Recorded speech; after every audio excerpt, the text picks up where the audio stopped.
A igreja foi estabelecida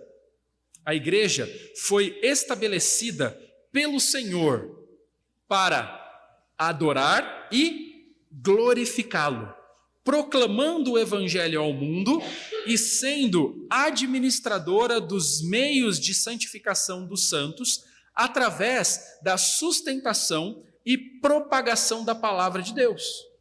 Essa é a razão pela qual Deus criou a igreja. Ela foi estabelecida pelo Senhor. É o primeiro conceito que a gente tem que lembrar. A igreja aqui, por mais que ela tenha sido fundada por missionários norte-americanos, eles só fizeram algo que o Senhor determinou que acontecesse. Foi o próprio Deus que quis que aqui em Barueri, na Rua Leila, de número 72, existisse uma igreja. Então, a igreja, ela é de Deus. Nós sempre temos que nos lembrar disso. Você se lembra que quando os cristãos primitivos estavam sendo perseguidos por Paulo, você se lembra que quando o próprio Cristo aparece como numa visão com Paulo, e Paulo literalmente cai do cavalo, ele aparece para Paulo e diz o quê? Na época chamado de Saulo. Saulo, Saulo, por que você me persegue? Eu pergunto a vocês, Paulo estava perseguindo a Jesus? Diretamente, ele estava perseguindo quem? A igreja, os crentes. Agora, perseguir a igreja é a mesma coisa que perseguir a quem? A Cristo. Por quê? Porque a igreja foi estabelecida por quem? Por Cristo, pelo Senhor. Com qual objetivo? Adorar, glorificar, proclamar o evangelho ao mundo. Essa é a função. É para isso que a igreja foi criada, idealizada. Qualquer coisa além disso é usar um grampeador para escrever uma carta. Não vai dar certo. Algumas coisas podem até funcionar, mas não será o plano de Deus. É como usar uma chave de fenda para martelar um prego na parede. Talvez vai dar certo, mas quantas marteladas no dedo você vai dar com aquele cabo? Qual a força desproporcional que você vai ter que fazer para fazer uma coisa simples que, se você estivesse usando a ferramenta certa, aquilo seria alcançado com muito mais facilidade. Irmãos, é importante que nós olhemos para as Escrituras para entendermos essa questão da natureza da igreja, mais uma vez, em seus detalhes. Paulo vai explicar isso em Efésios capítulo 4. Eu vou pedir para que os meninos coloquem aí, Efésios capítulo 4, versículos de 9 a 16, onde nós vemos ali que a igreja ela tem 3 objetivos distintos. 3 objetivos distintos, está registrado aqui. Nós vamos ler e eu vou perguntar para vocês, eu quero que vocês identifiquem para mim esses 3 objetivos. Vamos lá. Versículo 9 diz assim: Ora, o que quer dizer ele subiu, senão que também havia descido até as regiões inferiores da terra? Aquele que desceu é também o mesmo que subiu acima de todos os céus para encher todas as coisas. Aí ele continua. E ele mesmo concedeu. Agora ele vai falar sobre a dinâmica. O que ele deu? Ele quem? Jesus. Ele concedeu. A quem ele concedeu? A igreja. O que ele concedeu para a igreja? Uns para apóstolos, outros para profetas, outros para evangelistas e outros para pastores e mestres. Deixa eu só, volta o verso. É importante nós destacarmos que no original não é pastores e mestres. No original é pastores mestres. Então, aqui dá a impressão que existem 2 categorias. Existem pastores que não são mestres e existem pastores que são mestres. E às vezes a gente diz nessa categorização que são pastores que têm uma capacidade intelectual um pouco mais elevada e existem pastores que não têm essa capacidade e que ambos têm o seu espaço. Negativo. Todo pastor, ele precisa ser apto para ensinar. Então, ele tem que ser um mestre. Ele tem que ser um pastor mestre. Então, Deus providenciou essas categorias de funções para a igreja. O apostolado encerrou. O dom profético, como o Antigo Testamento apresenta, encerrou. Mas a atividade profética ainda existe quando? Todas as vezes que a gente prega o evangelho do reino, anunciando o futuro retorno de Cristo, nós estamos proclamando o quê? Profecia. Então, na função profética, ainda fazemos isso pregando o evangelho, pregando as escrituras. Quando nós subirmos aqui no culto para pregar a palavra de Deus, estamos pronunciando profecias a respeito da palavra de Deus, fundamentada nas escrituras. Mas a posição de um profeta, o dom de um profeta, não existe mais, porque toda a escritura já está completa. Então não há necessidade mais dessa função existir. Apostolado da mesma forma. Então qualquer pessoa, a própria palavra de Deus colocava lá critérios para alguém ser um apóstolo. E eu tenho certeza que um critério básico que era necessário para alguém ser reconhecido como apóstolo, nenhum apóstolo hoje consegue cumprir, que era ter visto e participado do ministério de Cristo aqui na terra. Se nós temos um apóstolo, alguém que se intitula apóstolo hoje, eu vou perguntar imediatamente, quantos anos você tem? 40, 50? Então você não pode ser um apóstolo, você tinha que ter pelo menos 2.000 e algumas coisas para você poder ser um apóstolo. Por isso que a gente diz categoricamente que apóstolo bom é apóstolo morto. Por quê? Porque ele viveu mais de 2.000 anos atrás. Então, para ser apóstolo, essa era uma credencial para alguém ser um apóstolo. Então, mostra para nós que esse dom acabou. Quando? Quando os apóstolos morreram. Eles foram o fundamento da igreja, foram importantes, mas aquilo não foi um dom que foi entregue à igreja para a continuidade, para a posteridade, mas foi importante naquele momento. É como numa construção de uma casa. Quando você vai construir uma casa, Benê está aqui para me corrigir se eu estiver errado. Eu sei que eu vou estar, tá, Benê? Mas tem misericórdia de mim aqui nessa área. Mas você precisa preparar um alicerce. Quando você está preparando o alicerce de um sobradinho de 2 andares, você precisa de ferramentas específicas para quê? Para cavar a terra, para fazer as brocas e colocar a profundidade ali, para fazer as sapatas e tudo mais. Agora, quando você está no 2º ou no 3º andar daquela casa, você não precisa mais daquelas ferramentas. Por quê? Porque elas foram importantes para fazer a fundação. Mas não no 3º andar, não no 4º andar de um prédio, por exemplo. Lá em cima você não precisa de uma retroescavadeira mais. Por quê? Porque você já está em um andar superior. Aquilo é importante na fundação. A igreja já está no 21º século. 21º andar. Foram importantes, aquelas funções foram importantes e muitos daqueles dons foram importantes quando? Quando a igreja estava sendo trabalhada no seu alicerce. Mas hoje não são mais importantes. Então é por isso que alguns daqueles dons eram dons temporários e alguns foram dons permanentes. Alguns deles cessaram e outros ainda permanecem. Então ali nós vemos essa dinâmica. Deus, ele concedeu esses indivíduos. Para quê? Para quê? Essa é a pergunta que surge. Por que ele desenvolveu ou estabeleceu essas pessoas, deu esses dons para a igreja? Ele vai falar no próximo verso. Ele diz, com vista ao aperfeiçoamento dos santos. Cada um de nós, que somos salvos em Jesus Cristo, somos declarados santos diante de Deus. Então a palavra de Deus usa esse termo tão belo, que é de nos chamarmos de santos. Não porque nós somos santos, mas nós somos santificados e através de Cristo, a santidade de Cristo é imputada, é creditada na nossa conta. Então quando Deus olha para nós, Ele não olha mais os nossos pecados, as nossas falhas. Ele nos olha sob a ótica de Jesus. Então a santidade de Cristo é creditada a nós e por isso nós somos santos.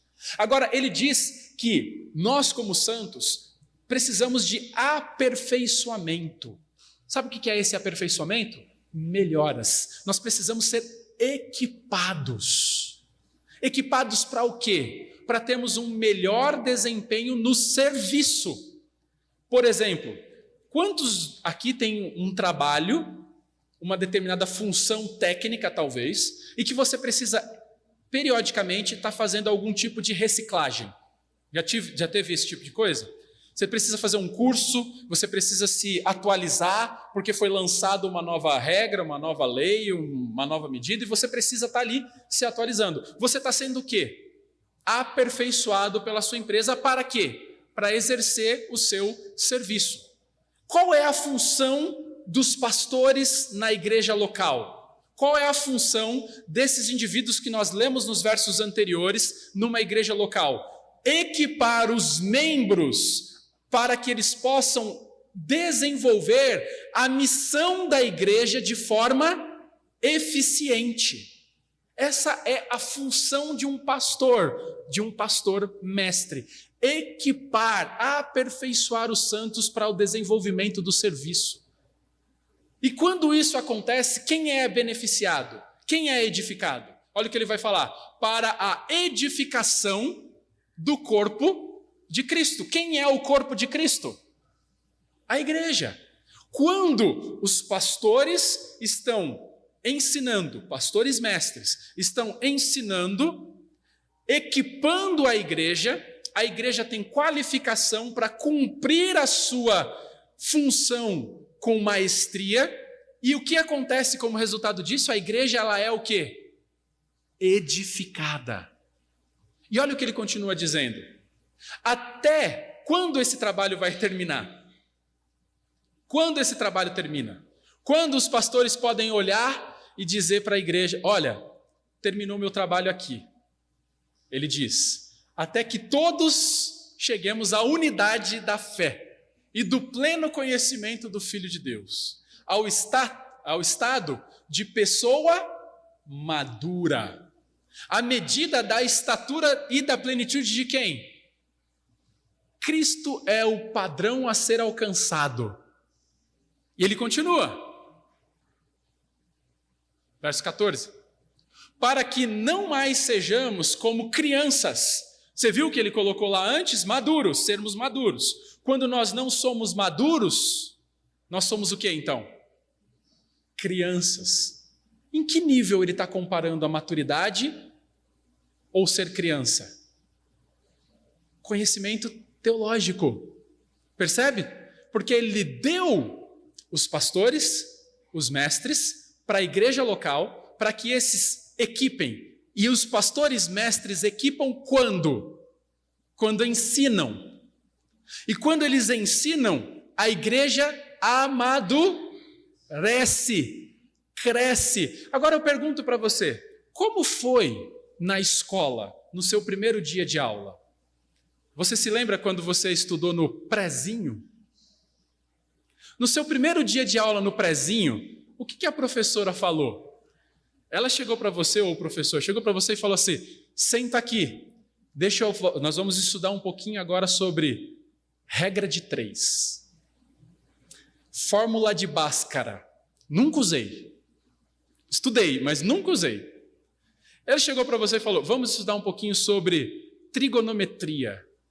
Foi isso que aconteceu no prezinho? O que aconteceu no prezinho? Pintar. Está aqui o lápis.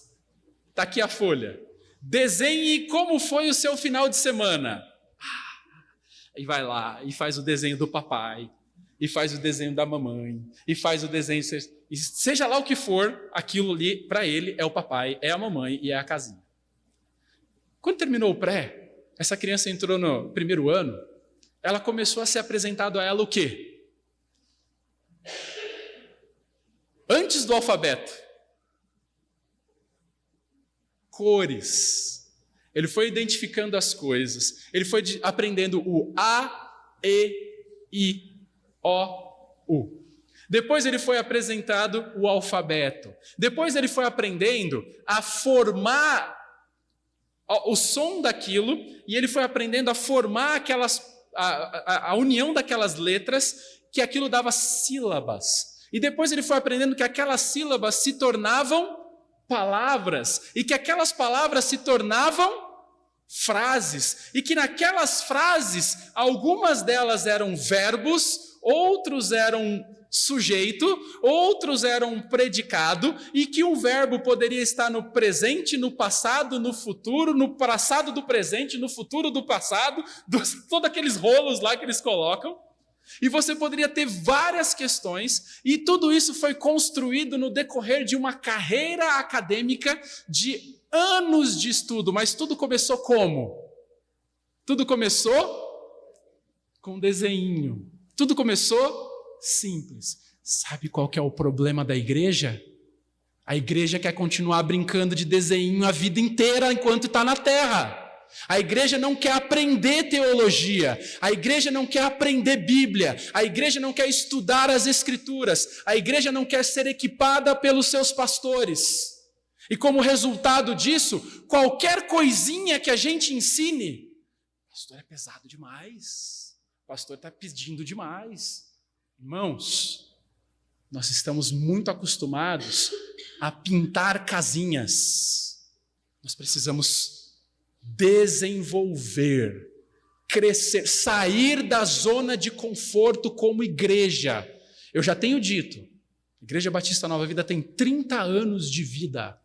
Nós não somos mais uma criança, nós não somos mais um adolescente. Nós estamos dando passos em direção ao amadurecimento. E se você já passou por essa fase na escola, onde você começa a aprender conceitos novos, você percebe o quanto você precisava o quê? Se dedicar para aprender. Você tinha que estudar de verdade, gastar horas, baixar a cabeça. E o assunto não importa, é fácil ou difícil, você tinha que dominar aquilo, porque no final você seria testado, teria uma prova. E se você não passar na prova, o que acontece? Não passa de ano. Vai ter que fazer de novo, e de novo, e de novo. Mas o crente quer fazer o quê? Pintar desenhos todos os dias. E qualquer coisa que a gente apresente muitas vezes é visto como algo que não é adequado para a igreja. Eu quero que vocês entendam, irmãos. O ministério dos pastores que Deus tem colocado na igreja é para equipar os crentes com conhecimento teológico.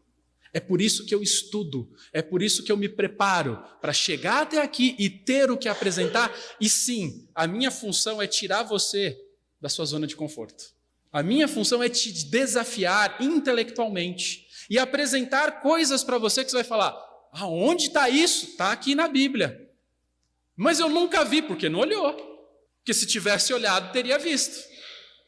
Isso acontece por causa da nossa maturidade. Se a gente chegasse para uma criança nos seus primeiros anos de escola, e falássemos para ela ler um texto e interpretá-lo, seria muito diferente de uma criança da primeira, segunda série para uma criança da sétima série. Por quê? Porque ela já tem mais bagagem intelectual para poder analisar aquele texto com muito mais profundidade. É a mesma coisa de nós como pastores. Vamos dizer que quando a gente entra num seminário e começa a estudar as línguas originais, começamos a estudar hermenêutica, a exegese, todas as regras de interpretação de textos, tudo aquilo que nós precisamos, as ferramentas nos são dadas de forma que a gente consegue fazer essa interpretação de uma forma muito mais prática e de uma forma muito mais profunda. É isso que nós queremos passar para vocês. Equipar vocês para alcançar esse mesmo nível.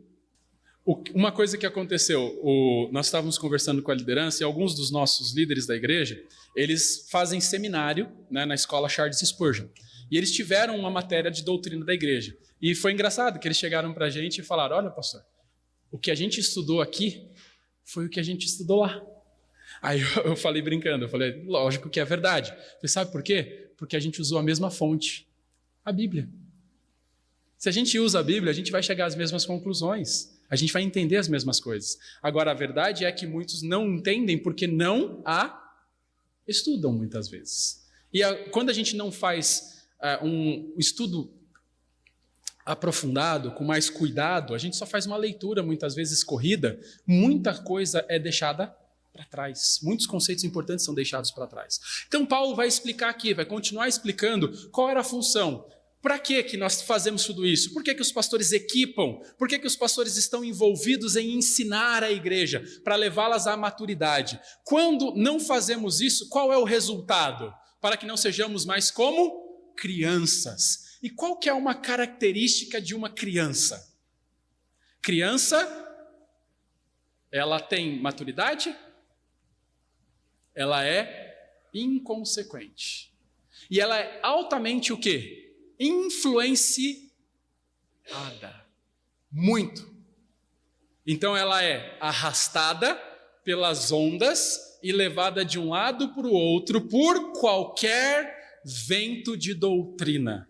qualquer um que chega ventilando uma coisa, ela é verdade. Aí outro fala uma coisa completamente contrária, é verdade também. Aí outro fala coisa completamente contrária, é verdade também. Por quê? Porque ela não tem profundidade para pensar. Ela é completamente manipulável.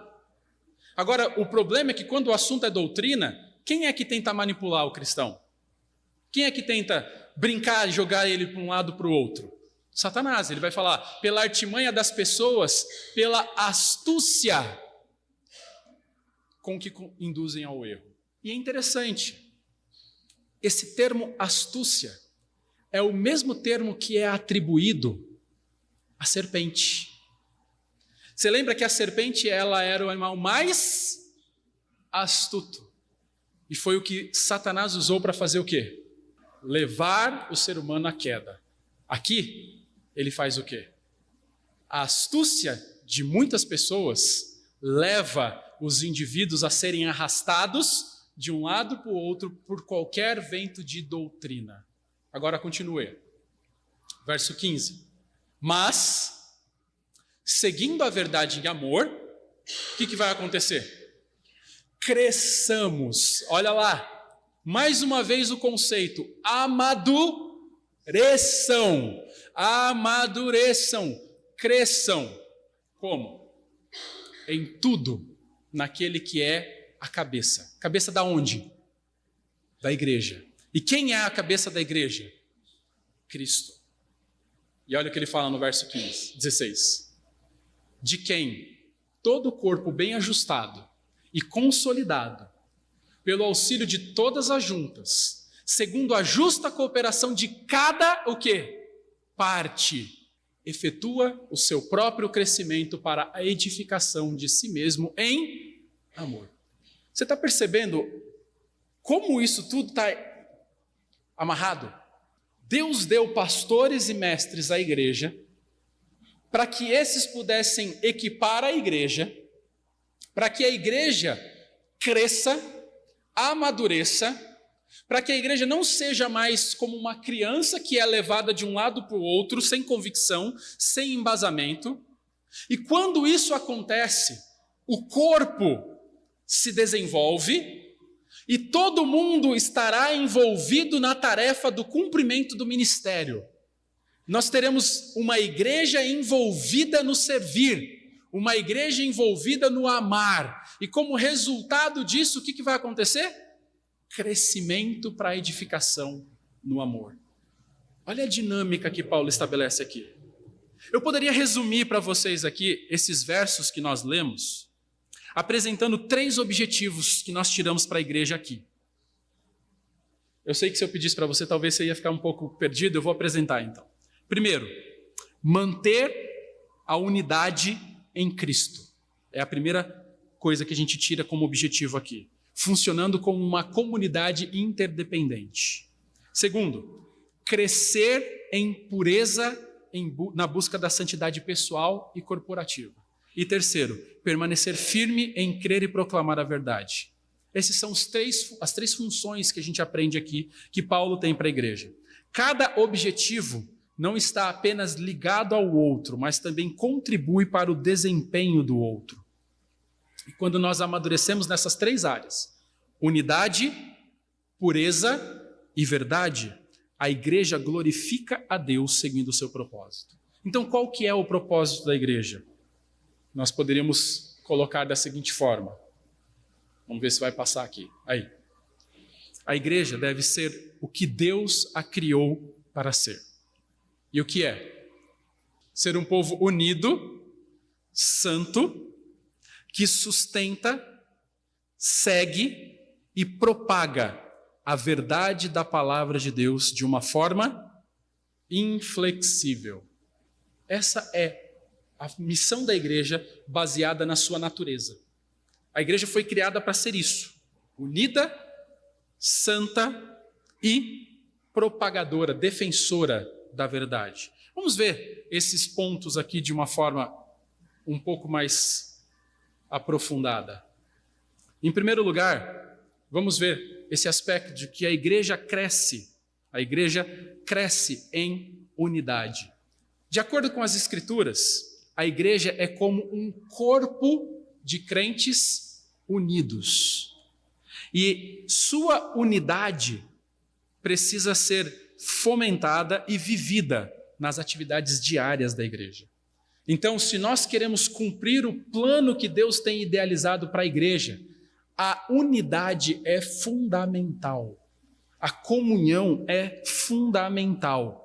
Quando nós lemos lá o texto de Efésios capítulo 4, versículo de 9 a 16, nós vimos que Deus tem dado líderes espirituais à igreja com o objetivo de equipar os santos para a obra do ministério. Quem faz a obra do ministério, então? Quem? Todos, não só os líderes, como muitas vezes é o que é pensado. Então é um erro pensar que o ministério pertence apenas aos pastores e aos mestres que a igreja tem. Como presbíteros, pastores, líderes que nós somos, a função desses pastores é equipar os membros para que esses possam ser participantes do ministério uns com os outros. E Paulo vai continuar a enfatizar a necessidade desse ministério universal de Cristo quando ele fala em Efésios 4,16 o seguinte: do qual todo o corpo bem ajustado e ligado pelo auxílio de juntas medulas, segundo a justa cooperação de cada parte, faz o aumento para edificação em amor. Então a igreja, ela deve consistir nessa comunhão, cooperação que é exercida e experimentada pelos crentes. Esse é o primeiro aspecto. A gente precisa estar envolvido nisso. E quando a igreja não está envolvida em desenvolver essa unidade, a igreja vai sofrer, a igreja não vai cumprir o seu papel. Por isso que a igreja, ela é a unidade em meio à diversidade. Porque nós somos pessoas tão diferentes, tão com gostos diferentes, idades diferentes, pensamentos diferentes, níveis sociais diferentes, níveis intelectuais e acadêmicos diferentes, mas nós temos uma coisa em comum, pelo menos: Cristo. E aquilo que nos une deve ser maior do que aquilo que nos separa. E essa é a maravilha do corpo de Cristo, porque nós nos tornamos um por causa de Cristo. Não por causa de interesses, porque as pessoas se reúnem por interesses. As pessoas moram em regiões que as outras pessoas têm basicamente o mesmo nível que elas. As pessoas estudam em lugares que têm o mesmo nível que elas. As pessoas se segmentam muitas vezes por essas visões. Agora, dentro da igreja, o que deve unir não são essas preferências, mas o que deve nos unir é Cristo. E isso faz com que nós passemos por cima de diferenças que são infinitamente menores. Aquilo que você gosta, aquilo que você faz, você pode até ser corintiano, que você pode ser meu amigo. Olha que coisa mais difícil, né? Então a gente vê, essa é a dinâmica, essa é a maravilha do cristianismo. Essas questões de time, de partidos políticos devem ser o quê? Insignificantes. Porque, de fato, o que importa para nós é Cristo. E quando isso acontece, a igreja cresce. A igreja cresce na unidade. Então, a igreja deve crescer em unidade. Mas só isso? Não. A igreja também deve crescer na pureza. A igreja... Opa, passou 2. A igreja deve crescer na pureza. O objetivo, quando o corpo da igreja funciona segundo o seu propósito, o meio que será alcançado será a santificação. Porque o objetivo é que a igreja seja individual e coletivamente moldada segundo a imagem de quem? Do varão perfeito, que é quem? Jesus Cristo. E Jesus Cristo é santo e sem pecado. A igreja deve crescer em unidade, mas nunca em detrimento da santidade. Nós nunca devemos falar, não, vamos manter a igreja unida, e para manter a igreja unida não vamos tratar o pecado. Negativo. Para que a igreja seja unida, o pecado precisa ser tratado. Então o pecado, o mundanismo, eles devem ser confrontados enquanto nós lutamos pela santidade. E em terceiro, a igreja cresce no conhecimento da verdade. E como a igreja é a coluna e ela é o baluarte da verdade, Os seus membros, então, devem ser aqueles que sustentam a verdade. Então, como a igreja pode sustentar a verdade? Primeiramente, através dos seus membros conhecerem a verdade. Como você vai defender algo que você não conhece? Você é capaz de defender algo que você não conhece? Você não é capaz. Quando nós terminamos um curso, ou técnico em alguns casos, ou de nível superior, ou mestrado, você escreve um trabalho, uma monografia, e depois você tem que ir diante de uma mesa, uma banca examinadora, e você tem que defender a sua dissertação, ou defender o seu TCC, e você vai apresentar o seu trabalho, e você tem que, então, defender as suas teses. Qual que é a razão daquilo? Por que eles estão fazendo aquilo? Para ver se você tem fundamentação, para ver se foi você mesmo que fez aquilo. Porque se foi você que fez, você será capaz de quê? De defender. O cristão, ele é capaz de defender a verdade somente quando ele a conhece. Somente quando ele a estuda. Então, há a necessidade desse conhecimento. Então, a igreja deve defender a verdade dessa forma. Em segundo lugar, Cristo não só comissionou a igreja para sustentar a verdade, ele também a chamou para crescer na verdade e no conhecimento. Ou seja, a igreja é chamada para ser santificada na verdade. O texto que nós lemos de Efésios, capítulo 4, diz que ele mesmo deu um para apóstolo, outros para profetas, outros para evangelistas e outros para pastores e mestres, querendo o aperfeiçoamento dos santos para a obra do ministério, para a edificação do corpo de Cristo, até que todos cheguemos à unidade da fé. Então, esse é o primeiro que nós já vimos, a unidade, ao conhecimento do Filho de Deus, o homem perfeito, à medida da estatura completa de Cristo. Então, aqui nós vemos essa questão da santidade da igreja, sendo chamada a ser santificada por essa verdade. Então, de acordo com essa passagem, a verdade ela é vital, tanto para proteger a igreja do erro doutrinário, quanto também para levar o cristão à maturidade espiritual. E em terceiro lugar, e nós vamos parar aqui hoje, Deus encarregou a igreja de pregar a verdade, tanto àqueles que estão dentro dos seus muros, quanto aos que estão fora. Então a igreja tem essa responsabilidade. Um dos principais objetivos da igreja é evangelizar e fazer discípulos para Cristo. A igreja não é responsável somente para a pregação do evangelho, não somente para aqueles que estão presentes nos cultos no domingo, mas vocês chegam aqui no domingo para serem equipados, para saírem daqui capazes de responder a qualquer um que perguntar a vocês a razão da vossa fé. É dessa forma que o ministério do evangelho, do evangelismo acontece. Uma igreja não precisa ter um evento de evangelismo para ser evangelista. A igreja precisa evangelizar enquanto vive a vida comum. Quando você está chegando para os cultos para ouvir a pregação, chegando na IBD, você está sendo equipado, você está sendo equipada, preparada para ir lá fora e enquanto você estiver indo, você pregar o evangelho a toda a criatura. Então, todo cristão precisa entender claramente a mensagem do evangelho, especialmente a doutrina da justificação e da fé somente pela graça. É importante que isso aconteça. Então, ser competente para compartilhar a sua fé é função de cada crente. Você precisa ser preparado para compartilhar o evangelho com a sua família, com seus amigos, com seus vizinhos, com seus colegas de trabalho ou de escola. O Senhor Jesus não confiou prata ou ouro à sua igreja. Ele confiou a verdade a ela.